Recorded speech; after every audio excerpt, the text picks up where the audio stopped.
السلام علیکم معزز ناظرین، پیارے دوستوں، بہنوں، بھائیوں اور بزرگوں، میں حافظ صفدر نواز ایڈوکیٹ آپ کو اپنے اسلامی چینل کے اندر خوش آمدید کہتا ہوں۔ اور ہر روز کی طرح آج بھی ہم انشاءاللہ تیسرا پارہ سورہ آل عمران آیات نمبر 77 سے لے کر 82 تک کی تلاوت، ترجمہ اور تفسیر پڑھنے کی شرف حاصل کریں گے۔ تلاوت شروع کرنے سے پہلے ہم درود شریف پڑھتے ہیں، آپ بھی میرے ساتھ پڑھیں۔ اللهم صل على محمد وعلى آل محمد كما صليت على إبراهيم وعلى آل إبراهيم إنك حميد مجيد. اللهم بارك على محمد وعلى آل محمد كما باركت على إبراهيم وعلى آل إبراهيم إنك حميد مجيد. أما بعد فأعوذ بالله من الشيطان الرجيم. بسم الله الرحمن الرحيم. وإن منهم لفريقا يلوون ألسنتهم بالكتاب لتحسبوه من الكتاب وما هو من الكتاب ويقولون هو من عند الله وما هو من عند الله ويقولون على الله الكذب وهم يعلمون. ما كان لبشر أن يؤتيه الله الكتاب والحكم والنبوة ثم يقول للناس كونوا عبادا لي من دون الله ولكن كونوا ربانيين بما كنتم تعلمون الكتاب وبما كنتم تدرسون. ولا يأمركم أن تتخذوا الملائكة والنبيين أربابا أيأمركم بالكفر بعد إذ أنتم مسلمون. وإذ أخذ الله ميثاق النبيين لما آتيتكم من كتاب وحكمة ثم جاءكم رسول مصدق لما معكم لتؤمنن به ولتنصرنه. قال أقررتم وأخذتم على ذلكم إسري قالوا أقررنا قال فاشهدوا وأنا معكم من الشاهدين.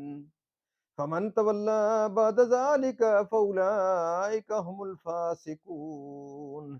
أفغير دين الله يبغون وله أسلم من في السماوات والأرض طوعا وكرها وإليه يرجعون.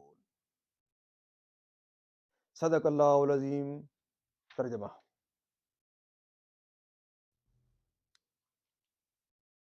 اور ان میں کچھ وہ ہیں جو زبان پھیر کر کتاب میں ملاوٹ کرتے ہیں کہ تم سمجھو یہ بھی کتاب میں ہے اور وہ کتاب میں نہیں، اور وہ کہتے ہیں یہ اللہ کے پاس سے ہے اور وہ اللہ کے پاس سے نہیں، اور اللہ پر دیدہ و دانستہ جھوٹ باندھتے ہیں۔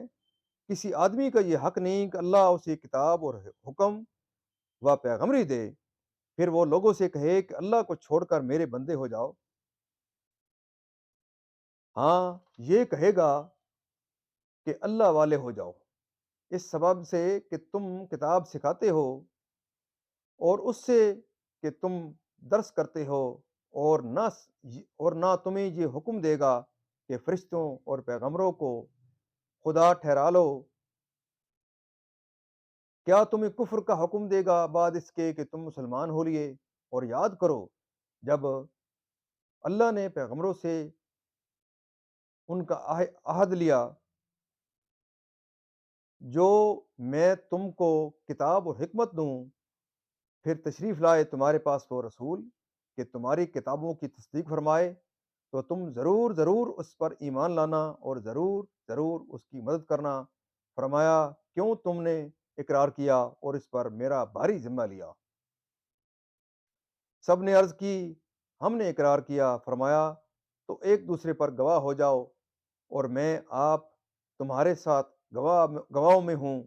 تو جو کوئی اس کے بعد پھرے تو وہی لوگ فاسق ہیں۔ تو کیا اللہ کے دین کی سوا اور دین چاہتے ہیں اور اسی کے حضور گردن رکھے ہیں؟ جو کوئی آسمانوں اور زمین میں ہے، خوشی سے اور مجبوری سے اور اسی کی طرف پھریں گے۔ اس کی تفسیر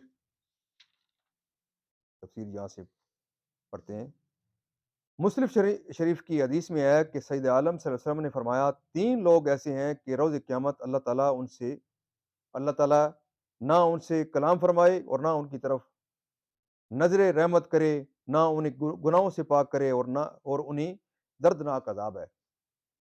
اس کے بعد سید عالم صلی اللہ علیہ وسلم نے اس آیت کو 3 مرتبہ پڑھا۔ حضرت ابو ذر رضی اللہ تعالیٰ عنہ راوی نے کہا کہ وہ لوگ ٹوٹے اور نقصان میں رہے، یا رسول اللہ وہ کون لوگ ہیں؟ حضور نے فرمایا، ازار کو ٹخنوں سے نیچے لٹکانے والا اور احسان جتانے والا اور اپنے تجارتی مال کو جھوٹی قسم سے رواج دینے والا۔ حضرت ابو امامہ کی حدیث میں ہے، سید عالم صلی اللہ علیہ وسلم نے فرمایا، جو کسی مسلمان کا حق مارنے کے لیے قسم کھائے، اللہ اس پر جنت حرام کرتا ہے اور دوزخ لازم کرتا ہے۔ اصحابہ نے عرض کیا، یا رسول اللہ اگرچہ تھوڑی ہی چیز ہو؟ فرمایا، اگرچہ ببول کی شاخ ہی کیوں نہ ہو۔ شان نزول حضرت ابن عباس رضی اللہ تعالیٰ عنہما نے فرمایا کہ یہ آیت یہود و نصارہ دونوں کے حق میں نازل ہوئی کہ انہوں نے توریت و انجیل کی تعریف کی اور کتاب اللہ میں اپنی طرف سے جو چاہا ملایا، اور کمال علم و عمل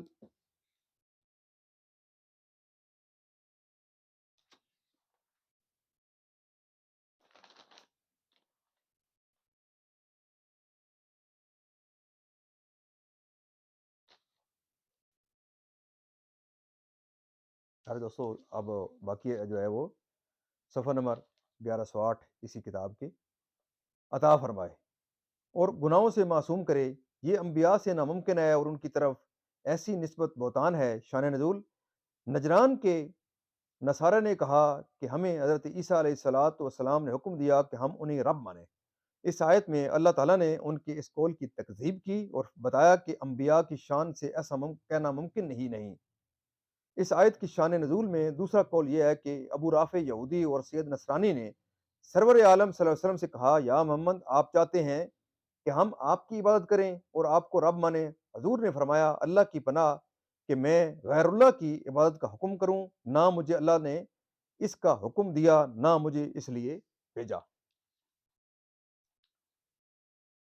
ربانی کے معنی عالم فقیہ اور عالم باعمل اور نہایت دیندار کے ہیں۔ اس سے ثابت ہوا کہ علم و تعلیم کا ثمرہ یہ ہونا چاہیے کہ آدمی اللہ والا ہو جائے۔